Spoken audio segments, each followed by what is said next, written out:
اعوذ باللہ من الشیطان الرجیم بسم اللہ الرحمن الرحیم للہ ما فی السماوات وما فی الارض وَإِن تُبْدُوا مَا فِي أَنفُسِكُمْ أَوْ تُخْفُوهُ يُحَاسِبْكُم بِهِ اللَّهُ فَيَغْفِرُ لِمَن يَشَاءُ وَيُعَذِّبُ مَن يَشَاءُ وَاللَّهُ عَلَى كُلِّ شَيْءٍ قَدِيرٌ۔ السلام علیکم ورحمۃ اللہ وبرکاتہ، نحمدہ ونصلی علی رسولہ الکریم، اما بعد، فاعوذ باللہ من الشیطان الرجیم، بسم اللہ الرحمن الرحیم، رب اشرح لی صدری ویسر لی امری واحلل عقدۃ من لسانی یفقہوا قولی، ربنا زدنا علما، اللہم فقہنا فی الدین، آمین یا رب العالمین۔ اچھا جی، اب ہماری آیت آتی ہے 284۔ اعوذ باللہ من الشیطان الرجیم، بسم اللہ الرحمن الرحیم۔ للہ، لی لیے، اللہ اللہ کے لیے ہے، ما جو کچھ فی السماواتی آسمانوں میں ہے، السماء کی جمع السماواتی ہے، ٹھیک، اور اس کا روٹ لیٹر سین میم واو ہے، بلندی کو کہتے ہیں سمو، ٹھیک ہے۔ فی السماواتی و اور ما جو فی الارضی زمین میں ہے، اللہ ہی کے لیے ہے جو آسمانوں میں ہے اور جو زمین میں ہے۔ الارض جو ہے نا، حدیث سے ہمیں پتہ چلتا ہے کہ 7 زمینیں بھی ہیں، تو ارض جو ہوگا وہ کیا ہوگا، جنیرک ناؤن، کہ اس میں واحد جمع سب کچھ آ جائے گی۔ وَإِن اور اگر، تبدو تم ظاہر کرو، با دال واو اس کا روٹ لیٹر ہے، اور بدو کا مطلب کیا ہوتا ہے، جیسے ہم اردو میں نہیں کہتے دو بدو ملاقات ہوئی، آمنے سامنے ہے نا، ظاہر ہونا، تو با دال واو کا مطلب کیا ہے، ظاہر ہونا۔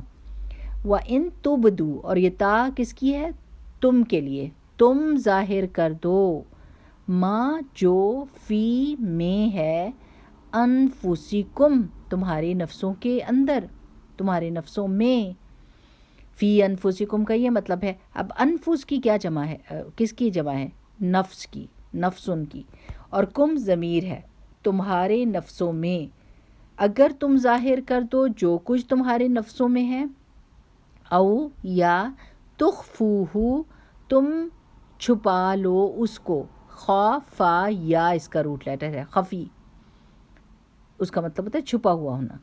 تخفوہ تم چھپا لو، ہو کی ضمیر کس کے پر جا رہی ہے، جو کچھ تمہارے دلوں میں ہے اس کو چھپا لو، تمہارے ارادے یا تمہاری نیت یا تمہارا اندر کا خیال، اس کو چھپا لو، کیا ہوگا، یحاسبکم، یحاسب، حاسب، یحاسب، محاسبتن، کیا مطلب ہے، دو طرفہ بات ہے، حساب لیا جائے گا تم سے، وہ حساب لے گا تم سے،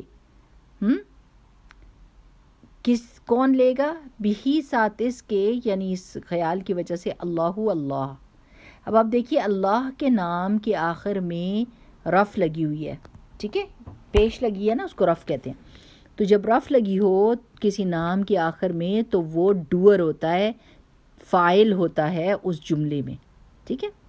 تو اب آپ نے دیکھا ہے کہ اللہ کے نام کے آخر میں رف لگی ہوئی ہے، تو کون حساب لے گا، اللہ حساب لے گا، ٹھیک ہے، کس سے، تم سے، پھر کیا کرے گا، پھر یغفرو وہ معاف کر دے گا، غین فا را اس کا روٹ لیٹر ہے، لمن واسطے جس کے، یعنی جس بندے کے، یشاء وہ چاہے گا، شین یا حمزہ اس کا روٹ لیٹر ہے، و اور یعذبو عین دال با، عذب یعذب تعذیب، وہ عذاب دے گا، من جس کو، یشاء وہ چاہے گا، شین یا حمزہ اس کا روٹ لیٹر ہے، واللہ اور اللہ تعالی، علی اوپر، کلی ہر، شیء چیز کے، قدیر قدیر ہے، قدرت رکھنے والا ہے۔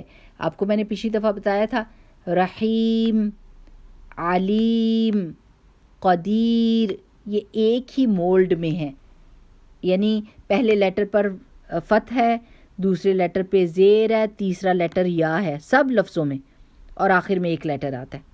تو اگر اس مولڈ میں کوئی چیز ہوگی تو اس میں کنٹینیوٹی پائی جائے گی، اس میں مبالغہ بھی ہوگا، شدت بھی ہوگی میننگ میں، اور اس میں کنٹینیوٹی پائی جاتی تھی. اللہ تعالیٰ قدرت رکھنے والا تھا، قدرت رکھنے والا ہے، قدرت رکھنے والا ہوگا. اللہ ہی کے پاس ساری قدرت ہے، ٹھیک ہے نا. اچھا، اب اس کا ترجمہ کیا ہے کہ اللہ ہی کے لیے ہے جو کچھ آسمانوں اور زمینوں میں ہے، اور اگر تم ظاہر کرو گے جو کچھ تمہارے نفسوں میں ہے یا چھپاؤ گے تم اس کو، حساب لے لے گا تم سے اللہ اس کے بارے میں.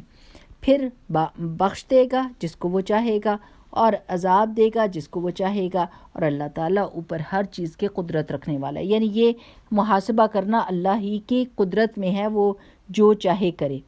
اب پہلی آیت کا حصہ کیا ہے؟ للہ ما فی السماوات و ما فی الارض، جو کچھ آسمانوں اور زمینوں میں ہے سب کا سب اللہ سبحانہ و تعالیٰ کا ہے، اس کا پورا اقتدار ہے، وہ خالق ہے، وہ مالک ہے، وہ مدبر ہے. اگر اللہ سبحانہ و تعالیٰ نے اس دنیا میں کسی بندے کو کسی چیز پر اختیار بھی دیا ہوا ہے تو وہ وقتی طور پر ہے، اور اصل مالک تو اللہ سبحانہ و تعالیٰ ہی ہے. اب آپ دیکھیے، کچھ لوگ بادشاہ ہوتے ہیں، کچھ لوگ صاحب اقتدار ہوتے ہیں، کچھ لوگ بہت زیادہ عقل مند ہوتے ہیں، لیکن الٹیمیٹلی ہر چیز کا مالک اللہ سبحانہ و تعالیٰ ہے.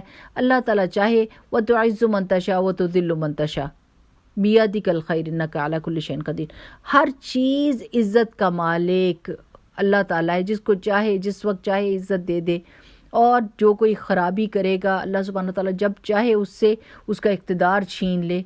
تھوڑی دیر کے لیے یہ سوچیں کہ ہم کس چیز کے مالک ہیں. میں اپنے دل کے بارے میں کہوں نا کہ میرا دل اگر اس وقت چلنا بند ہو جائے تو میں یہ نہیں کہہ سکتی کہ دل تو میرے جسم کے اندر ہے، میں اسے کہتی کہ بھائی نہیں، تم نے ابھی نہیں رکنا، ابھی تم چلتے رہو. نہیں، میں اس کی مالک نہیں ہوں. کچھ لوگ پی ایچ ڈیز کی ہوتی ہیں اور وہ اس قدر عقل مند ہوتے ہیں، لیکن سڈنلی ان کو اپنا نام بھی بھول جاتا ہے. وہ اپنا نام، اپنا گھر کا پتہ سب کچھ بھول جاتے ہیں. وہ یہ بھی بھول جاتے ہیں کہ گلاس کو گلاس کہتے ہیں اور پانی کو پانی کہتے ہیں، اور وہ کچھ مانگنا چاہتے ہیں اور ان کو سمجھ نہیں آتی کہ ورڈ کیا بولیں، کہ ہمیں کیا چیز چاہیے. تو ہر چیز جو دنیا میں ہے، آپ سوچ لیں کہ دنیا میں کیا کیا چیزیں ہیں. یہ دنیا جس میں آپ رہ رہے ہیں یہ اس پوری کائنات کے میں نقطے کے برابر بھی نہیں ہے، کچھ بھی نہیں ہے. سبحان اللہ. اور اس سب چیزوں کا، اس دنیا تو کیا ساری کائنات کا، فرشتوں کا، جنوں کا، انسانوں کا، حشرات کا، سب کا مالک خالق اللہ سبحانہ و تعالیٰ ہے. جو وسائل اللہ تعالیٰ نے اس دنیا میں ہم کو دیے وہ اس کا مالک بھی اللہ سبحانہ و تعالیٰ ہے. اللہ ہی وارث ہونے والا ان سب چیزوں کا، ہم کسی چیز کے بھی مالک نہیں ہیں. یہ چیز اپنے دل میں اگر بندہ بٹھا لے تو کبھی بھی اللہ سبحانہ و تعالیٰ کی نافرمانی نہیں کر سکتا. جس کو یہ پتہ ہو کہ رازق اللہ تعالیٰ ہے تو وہ کبھی بھی نہ رشوت دے گا، نہ رشوت لے گا، نہ کوئی بے ایمانی کرے گا، کیونکہ اس کو پتہ ہے کہ رازق تو اللہ تعالیٰ ہے. اگر میں بے ایمانی نہ کروں گا، اس سے ڈر کے ایمان پر قائم دائم رہوں گا، تو رزق دینے والی ذات اللہ سبحانہ و تعالیٰ کی، وہ کبھی بھی مجھ سے روکے گا نہیں، اس نے لکھا ہوا ہے. تو انسان بڑے بڑے گناہوں سے بچ جاتا ہے جب وہ اس چیز کو یاد رکھتا ہے کہ اللہ سبحانہ و تعالیٰ مالک ہے، اور آخرت میں برے انجام سے بچ جاتا ہے. دنیا میں کوئی ظلم نہیں کرے گا، اس کو پتہ ہوگا کہ میری پوچھ ہونے والی ہے. آگے جو مالک ہے اس نے مجھ سے پوچھنا ہے کہ دنیا میں یہ کیوں کیا تھا، میری دوسری جو مخلوق تھی اس کے ساتھ تم نے یہ معاملہ کیوں کیا. تو للہ ما فی السماوات و ما فی الارض، جو کچھ آسمانوں اور زمینوں میں اللہ تعالیٰ اس کا مالک ہے. وَإِن تُبْدُوا مَا فِي أَنفُسِكُمْ أَوْ تُخْفُوهُ يُحَاسِبْكُم بِهِ اللَّهُ. حضرت علی رضی اللہ تعالیٰ عنہ کی روایت آتی ہے ان کی بارے میں کہ وہ فرماتے ہیں کہ جب یہ آیت نازل ہوئی تو اس نے ہم سب کو غمزدہ کر دیا. ہم نے یہ خیال کیا کہ اگر کسی کے دل میں گناہ کا خیال بھی آئے گا تو اس کا حساب ہوگا، اور پھر معلوم نہیں کہ اس کی معافی ہو یا نہ ہو. اور یہ بات تو انسان کے اختیار سے باہر ہے، کیونکہ آپ کے دل میں ایسے ہی خیال آ جاتا ہے اور حالانکہ آپ کا ارادہ نہیں ہوتا. چنانچہ صحابہ کرام رضی اللہ تعالیٰ عنہم نے آپ صلی اللہ علیہ وسلم سے شکایت کی، یعنی اپنا دکھ بتایا. تو آپ صلی اللہ علیہ وسلم نے فرمایا کہ یوں کہو کہ سمعنا واطعنا، کہ اللہ سبحانہ و تعالیٰ ہم نے سن لیا اور ہم نے اطاعت کی، کوئی اعتراض نہ کرو، بس کو اللہ تعالیٰ میں ہم نے سن لیا اور ہم نے اطاعت کی۔ صحابہ کرام نے ایسا ہی کیا، انہوں نے کہہ دیا۔ تو پھر آمن الرسول سے لے کر اگلی 2 آیات نازل ہوئیں جس میں اللہ سبحانہ و تعالیٰ نے کیا فرمایا، لا یکلف اللہ نفسا الا وسعها، کسی نفس پر اس کی وسعت سے بڑھ کر بوجھ نہیں ڈالا جاتا، کہ اگر اس کے دل پر وہ اس کا ارادہ نہیں تھا اور خیال آ گیا تو اس کی پکڑ نہیں ہوگی۔ اور اس نے آیت کے اس حصے کو منسوخ کر دیا جس میں اللہ سبحانہ و تعالیٰ نے کہا تھا کہ دل میں جو بھی خیال آئے گا اس کی پکڑ ہوگی، اور یہ ترمذی کی کتاب التفسیر کی روایت میں موجود ہے۔ اور اللہ تعالیٰ نے دل میں پیدا ہونے والے خیالات پر پکڑ معاف کر دی، یعنی جو ارادی طور پر نہیں بندے نے کیا۔ اب اس میں ہم کو یہ دیکھنا چاہیے کہ ایک انسان کس کس چیز سے بنا ہوا ہے، ٹھیک ہے، body, civil, heart and mind, ہے نا، ایسے ہی ہے نا، ہم 4 چیزیں ہمارے اندر ہوتی ہیں، ہمارا جسم ہے، پھر ہماری روح ہے، پھر ہمارا دل اور ہمارا دماغ ہے۔ تو ہم کو یہ یاد رکھنا چاہیے کہ اللہ سبحانہ و تعالیٰ نے قرآن میں ایک اور جگہ پہ فرمائے ان السمع والبصر والفؤاد کل اولئک کان عنہ مسئولا، کہ بے شک کان اور آنکھ اور دل ہر کسی سے ان چیزوں میں سے سوال ہوگا۔ اس میں اب آپ نے 2 چیزوں کا دھیان رکھنا ہے کہ کون سی ایسی باتیں ہیں جن کو آپ اختیاری طور پر، ارادے کے طور پر دل کے بیچ میں بٹھا کر بیٹھے ہوتے ہیں، ان پہ تو ہو گئی پکڑ۔ جو اپنے ارادے کے ساتھ کسی خیال کو دل میں بٹھایا یا کوئی شیطانی خیال سوچنا شروع کیا اور اس کے تانے بانے بنے، یا اس کو کانشیسلی اس کو اپنے دل کے اندر رکھا، جیسے ایک شخص کے بارے میں آتا ہے نا کہ جو کسی دوسرے کو حدیث سے پتہ چلتا ہے کہ وہ دیکھتا ہے کہ کوئی دوسرا دولت والا ہے اور برے کام کر رہا ہے، تو وہ دل میں سوچتا ہے کہ اگر میرے پاس بھی دولت ہوتی تو میں بھی یہ سارے کام کرتا جو یہ کر رہا ہے۔ تو پھر اس کو اس ارادے جو اس نے اپنی کانشیس ایفرٹ کے ساتھ اس نے دل میں ارادہ باندھا، اس کے اوپر اس کی پکڑ ہو جائے گی۔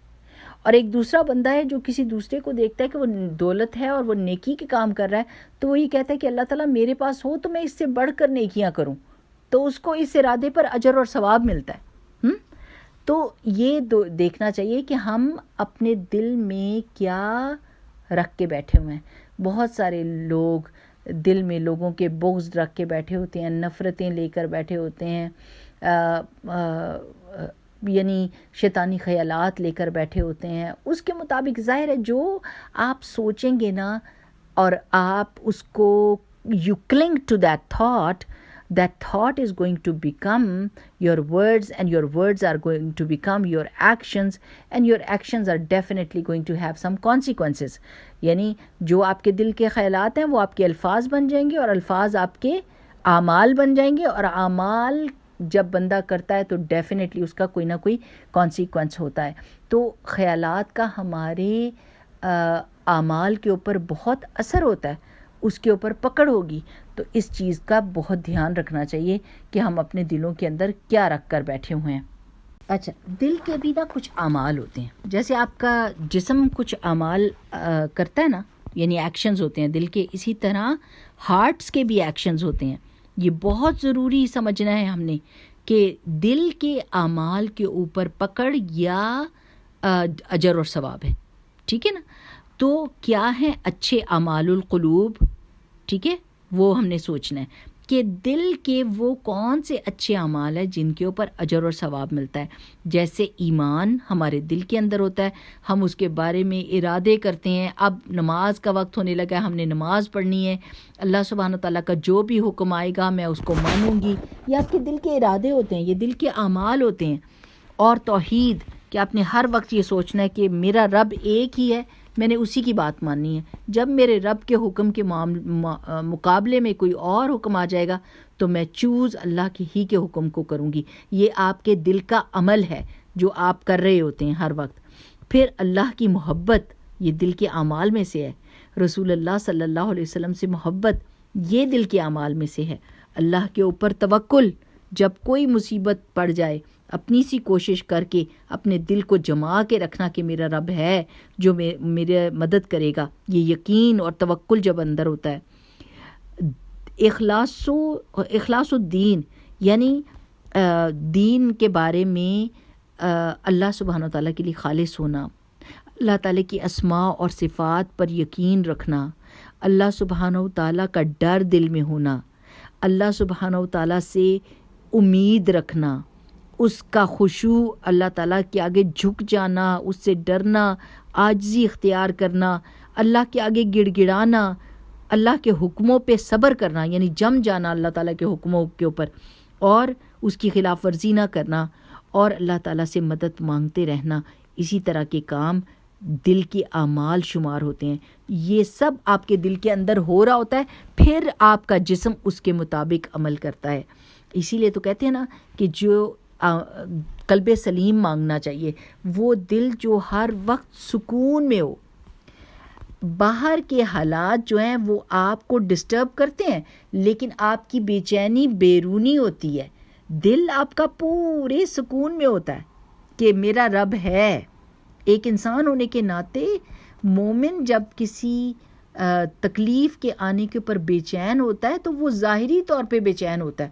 ظاہر اب اگر بخار آیا ہے یا بیمار ہوا ہے جسم تو ڈیفینیٹلی اس کو درد تو ہوگی، اس کو تکلیف تو ہوگی، لیکن اس کے دل میں کیا ہے، اس کے دل کا عمل کیا ہے؟ وہ اللہ تعالیٰ پہ یقین رکھتا ہے کہ اس بخار سے میری برائیاں بھی جھڑ رہی ہوں گی، جل رہی ہوں گی. بخار میرے لیے ایک بلیسنگ ان ڈسگائز آیا ہے، اللہ تعالیٰ کی رحمت کا ایک وہ ہے کہ اللہ تعالیٰ نے کا وعدہ ہے کہ مومن کو سوئی بھی چبھے تو اس پہ اس کو اجر ملتا ہے. تو پھر یہ تو بہت آسان، مطلب بخار میں آئی تو ہے مصیبت لیکن اللہ سبحانہ تعالیٰ پہ پورا یقین ہے. تو بیرونی طور پر وہ اس تکلیف کو سہ رہا ہوگا اور بے چین ہوگا، لیکن اندرونی طور پر اس کو پورا سکون ہوگا. یہ آپ کے دل کا عمل ہوگا جو آپ کو سکون دلائے گا. اور ایک دوسرے قسم کا دل ہوتا ہے جس میں وسوسے ہوتے ہیں، شکوک و شبہات ہوتے ہیں، شرک ہوتا ہے، بدعت ہوتا ہے، اللہ تعالیٰ کی نافرمانی کا ارادہ ہوتا ہے، ہر چیز پہ اعتراض، اللہ تعالیٰ کے حکموں پہ اعتراض، اللہ سبحانہ تعالیٰ کے وعدوں کا یقین نہیں ہوتا. تو وہ دل شیطان کی آماج کا ہوتی ہے اور وہ اس میں برے خیالات پنپتے ہیں اور انسان ان کے بیچ میں ڈوب جاتا ہے. تو کچھ قلب جو ہوتے ہیں وہ عرش الرحمن کی طرح ہوتے ہیں کہ ان کے ساتھ ہر خیر جڑی ہوتی ہے، ان کا دل ہر چیز میں سے خیر ڈھونڈ لیتا ہے. وہ نور والے ہوتے ہیں، زندگی ان کے پاس ہوتی ہے، وہ خوش ہوتے ہیں، دل وہ مسرور ہوتے ہیں، وہ بہار ہوتی ہے ان میں اور خیر کا ذخیرہ ہوتا ہے. لیکن کچھ دل جو ہوتے ہیں وہ عرش الشیطان ہوتے ہیں، شیطان کی آماج گاہ ہوتے ہیں کہ وہاں پر اندھیرا ہوتا ہے، تنگی ہوتی ہے، دکھ اور غم ہوتا ہے. یعنی جس کو اللہ سبحانہ وتعالیٰ پہ ہی یقین نہیں ہوگا تو آپ مجھے بتائیں کہ اس دل میں کیا خوشی ہو سکتی ہے؟ اس کے لیے تو چھوٹی چھوٹی بڑی بڑی ہر بات تکلیف دہ ہوگی نا. شبہات اور شہوات، یہ دو چیزیں اس دل کی خصوصیت ہوتی ہیں کہ وہ ہر بات میں شبہ کرتا ہے اور ہر بات میں اس کو اپنی وشز، اپنی شہوات کی فکر ہوتی ہے اور وہ ان کے لیے جو ہے راستے نکالنے کی کوشش کرتا ہے. تو یہ سب دلوں کے اعمال ہوتے ہیں. اس لیے دلوں کی صفائی کے اوپر بہت غور و فکر کرنا چاہیے. وہ لوگ جو اپنے دل میں دنیا کی محبت کو بٹھا کر اس دنیا میں جیتے ہیں تو ان کو یہ یاد رکھنا چاہیے کہ جب وہ قبر میں جائیں گے تو وہ ساری محبوب چیزیں ان کو چھوڑ جائیں گی، چاہے وہ اولاد ہو، چاہے وہ دولت ہو، چاہے وہ زیورات ہوں، چاہے وہ دنیا کی جاہ ہو، منصب ہو، سب چیزیں چھوڑ جائیں گی اور صرف ساتھ کیا جائے گا؟ نیکیاں. جیسے اللہ تعالیٰ نے فرمایا نا، المال والبنون زینت الحیات الدنیا والباقیات الصالحات خیر عند ربک ثوابا وخیر عملا. تو مال اور بنون یہ تو دنیا کی زینت ہے، انہوں نے تو ہمارے ساتھ قبر میں نہیں جانا، لیکن قائم رہنے والی نیکیاں وہ زیادہ بہتر ہیں ثواب کے حساب سے اور امید کے حساب سے کہ ان کی وجہ سے ہم بہتری کی طرف جائیں گے. اب ایک بات یہ سمجھ لیں کہ اگر آپ کے دل میں کوئی وسوسہ آ گیا ہے، ویسے ہی آپ وسوسہ آ گیا، آپ نے سوچنا نہیں تھا، آپ نے اس کا ارادہ نہیں کیا، وہ وسوسہ آ گیا، وہ آپ کو بہت ڈرائے کہ ہو یہ وسوسہ تو میں نے دل میں لانا نہیں تھا، یہ تو بہت برا وسوسہ ہے، آپ اعوذ باللہ پڑھیں اور آپ یقین رکھیں کہ اللہ سبحانہ وتعالیٰ اس کے اوپر آپ کی پکڑ نہیں کرے گا جو آپ نے جان کر اس کو سوچا نہیں۔ غیر ارادی عمل وہ وسوسے ہوتے ہیں اور ان پر کوئی گناہ نہیں ہوتا، ان پہ اللہ تعالیٰ پکڑ نہیں کرتا، لیکن کچھ کام جو اپنے ارادے سے اور نیت سے کیے جاتے ہیں وہ ان پہ پکڑ ہو جاتی ہے۔ اب یہ کون بتائے گا کہ یعنی ہر بندے کو یا تو خود پتہ ہو یا اللہ کو پتہ ہے کہ وہ ایک انسان نیت اور ارادے سے کسی غلط کام کو سوچ رہا ہے یا پھر ویسے ہی اس کو وسوسہ آیا ہے۔ تو اللہ سبحانہ وتعالیٰ is going to take that decision, اور ہر بندہ اپنے بارے میں یہ اچھی طرح جانتا ہے کہ وہ کتنے پانی میں ہے، ٹھیک ہے؟ تو انسان کو یہ چاہیے کہ وہ اپنی سوچ کی، اپنے خیالات کی، اپنے دل کی صفائی برابر کرتا رہے۔ میری پیاری بہنوں، آپ نے دیکھا ہوگا کہ آپ نے گھر میں ایک دن صفائی کی، اب دوسرے دن ہی آپ یہ نہیں کہہ سکتی ہیں، آپ کے ہسبینڈ آ کے کہیں گے بہت گند مچا ہوا ہے کیوں نہیں صفائی کرے ہو، آپ نے کہا کل تو کر لی تھی اب اور ہر روز نہیں کر سکتی، یہ نہیں کرتے آپ۔ ڈسٹنگ بھی ہوتی ہے، برتن بھی روز دھلتے ہیں، گھر میں ویکیوم بھی کیا جاتا ہے، کیوں؟ کیونکہ روز کے روز گند آ جاتا ہے۔ بالکل اسی طرح جب آپ معاشرے میں رہتے ہیں، آپ بہت کچھ کمپیوٹر پہ دیکھ رہے ہیں، آپ کوئی بھی کام کر رہے ہوتے ہیں، اکثر و بیشتر کتنی ساری چیزیں آپ کی آنکھوں سے گزر جاتی ہیں، کتنے سارے خیالات آپ کے دل سے گزر جاتے ہیں، تو ہم نے ہر روز دل کی صفائی کرنی ہی ہے۔ اور وہ کیا ہوگی، کیسے ہوگی؟ اللہ تعالیٰ کے ذکر کے ساتھ، استغفار کے ساتھ۔ اللہ سبحانہ وتعالیٰ اس دل کو منافقت سے پاک کر دیتے ہیں جو ذکر میں مصروف رہتا ہے، جو اپنے تذکیر کی محفلوں میں جاتا ہے۔ یہ بہت ضروری ہے کہ تذکیر کی محفلوں میں جائیں جہاں پر ہماری اصلاح ہوتی ہے۔ یہ نہ ہو کہ ہم اپنے آپ کو صحیح ساری زندگی سمجھتے رہیں اور ایک کنویں کے مینڈک کی طرح ایک جگہ پر رہیں اور ہمیں پتہ ہی نہ چلے کہ کون سی ہماری غلطی ہے۔ جب تک آپ ایسی مجلسوں میں نہیں جاتی، ایسے کلاسز میں نہیں جاتے جہاں پر کھول کے مسئلوں کو بیان کیا جاتا ہے اور بتایا جاتا ہے کہ دل میں یہ چیز آ رہی ہو تو وہ کیا ہے اور وہ چیز آ رہی ہو تو کیا ہے، انسان کو بہت ساری چیزیں کلیئر نظر آنے لگ جاتی ہیں۔ جب آپ کسی کلاس میں جاتے ہیں تو اپنے آئینہ دیکھ سکتا ہے انسان اور حیران اور پریشان ہو جاتا ہے کہ یا اللہ میں تو اپنے آپ کو بڑا نیک اور پارسا سمجھ رہا تھا، لیکن یہ تو بڑی پکڑ ہو گئی، یہ تو مطلب میں ایسا نہیں ہوں۔ تو زندگی کے اندر ہی اگر اصلاح کا موقع مل جائے اور بندہ توبہ استغفار کر لے، وہ زیادہ بہتر ہے بجائے اس کے کہ بے پرواہ ہو کر اپنی دھن میں مست کام کرتا جائے اور آگے جا کے پکڑ ہو جائے۔ اس سے بہتر یہی ہے نا کہ زندگی میں چاہے کسی بھی وقت زندگی کے کسی بھی موڑ پہ پتہ چل جائے کہ کوئی غلطی کی ہے، توبہ استغفار کرنے سے ہمارا رب الرحیم الرحمن ہے، وہ معاف کرنے میں بہت جلدی کرتا ہے، اس کی رحمت اس کے غضب پر حاوی ہے، وہ فوراً کے فوراً معاف کر دیتا ہے۔ تو اللہ تعالیٰ کہتے ہیں کہ وَيَغْفِرُ لِمَن يَشَاءُ، جس کو چاہتا ہے وہ معاف کر دیتا ہے، وَيُعَذِّبُ مَن يَشَاءُ، اور جس کو چاہتا ہے وہ عذاب دیتا ہے۔ اب آپ دیکھیں کہ اللہ سبحانہ وتعالیٰ جس کو اللہ کے اسماء اور صفات کا پتہ ہوگا وہ اس بات کو بہت اچھے طریقے سے سمجھے گا کہ اللہ تعالیٰ کس کی پکڑ کرے گا اور اللہ کس کو بخشے گا۔ اللہ سبحانہ وتعالیٰ اللہم انک عفو تحب العفو فاعف عنا، ہم یہ کہتے ہیں اللہ آپ کو تو معاف کرنا بہت ہی اچھا لگتا ہے تو آپ ہم سب کو بخش دیجیے۔ تو اللہ تعالیٰ بخشنے میں زیادہ تیزی کرتے ہیں اور اس میں زیادہ خوش ہوتے ہیں بجائے اس کے کہ پکڑ کریں۔ ہاں، وہ بندہ جو اپنے آپ کو پیش ہی کر دے، جس نے ایسی کانشیسلی غلطیاں کی ہوں اور توبہ استغفار نہ کی ہو، تو پھر اس کی پکڑ اللہ تعالیٰ کرتے ہیں۔ یہ ہمیں یقین ہے کہ اللہ سبحانہ وتعالیٰ کی بخشش اللہ تعالیٰ کے غضب پر حاوی ہے، اور یہ قرآن پاک کی آیت سے بھی ہم کو پتہ چلتا ہے۔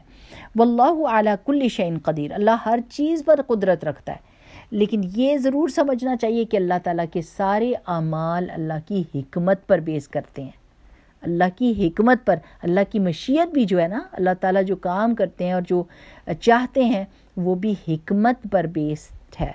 اللہ سبحانہ وتعالیٰ کا وزڈم ہم سمجھ نہیں سکتے۔ تو بہت ضروری ہے اپنے دلوں کی صفائی کا میری پیاری بہنوں۔ اللہم یا مقلب القلوب ثبت قلبی علی دینک، اللہم طاہر قلبی من النفاق وعملی من الریا ولسانی من الکذب وعینی من الخیانہ فإنک تعلم خائنۃ الاعین ما تخفی الصدور. اس طرح کی دعائیں پڑھ کے پڑھنی چاہیے تاکہ اللہ سبحانہ وتعالی ہمارے دلوں کی صفائی کرتا رہے اور ہمیں وہ چیزیں حق کر کے دکھائے. یہ جو دعائیں ہیں نا، اللہم ارنا الحق حقا وارزقنا اتباعہ وارنا الباطل باطلا وارزقنا اجتنابہ، اور اللہم ارنا الحقیقۃ الاشیاء کما ہی، کہ اللہ تعالیٰ مجھے چیزوں کی حقیقت دکھائیے جیسے کہ وہ اصل میں ہیں، تاکہ اگر کوئی بری چیز ہے تو میں اس کو برا ہی جانوں اور اس سے دور بھاگوں، اور اگر کوئی اچھی چیز ہے تو مجھے اس کی طرف اٹریکشن ہونی چاہیے اور میں اس کو اختیار کروں. تو اللہ تعالیٰ سے یہ بہت ساری دعائیں ہیں. ہم سب کے لیے اللہ تعالیٰ آسانیاں کرے، قرآن کو سمجھنے کی توفیق دے، اور اللہ تعالیٰ اپنی ذات کی محبت ہمارے دلوں میں ڈال دے. اللہ تعالیٰ پورا کا پورا یقین دے دے، ہمارے دلوں کو پکا یقین ہو کہ ہمارے رب کی ہر بات حق اور سچ پہ مبنی ہے. اللہ تعالیٰ کی ہر بات اور ہر کام حکمت پر مبنی ہے. میرا رب میری زندگی میں جو چیزیں لے کر آتا ہے وہ سب حق ہیں. اللہ کو پتہ ہے، مجھے نہیں پتہ. اللہ سبحانہ وتعالیٰ بہت سے امتحانوں کے ذریعے مجھے پاک کرتا ہے، بہت ساری مشکلوں کی وجہ سے میرے گناہوں کو دھوتا ہے، بہت ساری امتحانوں میں ڈال کر میرے درجات بلند کرتا ہے، اور جو کچھ بھی مصیبت آتی ہے وہ میرے اپنے ہاتھوں کی کمائی ہے. مجھے اللہ تعالیٰ سے استغفار کرنی چاہیے. میں اللہ تعالیٰ کا شکر ویسے نہیں ادا کرتی جیسے کہ ادا کرنے کا حق ہے، جبکہ وہ ہر چیز کا مالک ہے، ہر چیز کا خالق ہے، ہر چیز کو فیسیلیٹیٹ کرنے والا ہے، ہر مخلوق کو وہ چیزیں دیتا ہے جو اس کی ضرورت کی ہوتی ہیں. اور پھر بھی ہم اللہ سبحانہ وتعالیٰ کے اگر شکر گزار بندے نہ بنے تو کیا بنے گا ہمارا. بہت بہت اللہ کا شکر ادا کریں، ہر حال میں اللہ کا شکر ادا کریں. یہ حق ہے ہمارے اوپر ہمارے رب کا کہ ہم اس کا شکر ادا کریں. اللہم اجعلنی صبورا واجعلنی شکورا واجعلنی فی عینی صغیرا وفی اعین الناس کبیرا. آمین یا رب العالمین. سبحانک اللہم وبحمدک نشہد ان لا الہ الا انت نستغفرک ونتوب الیک. السلام علیکم ورحمۃ اللہ وبرکاتہ.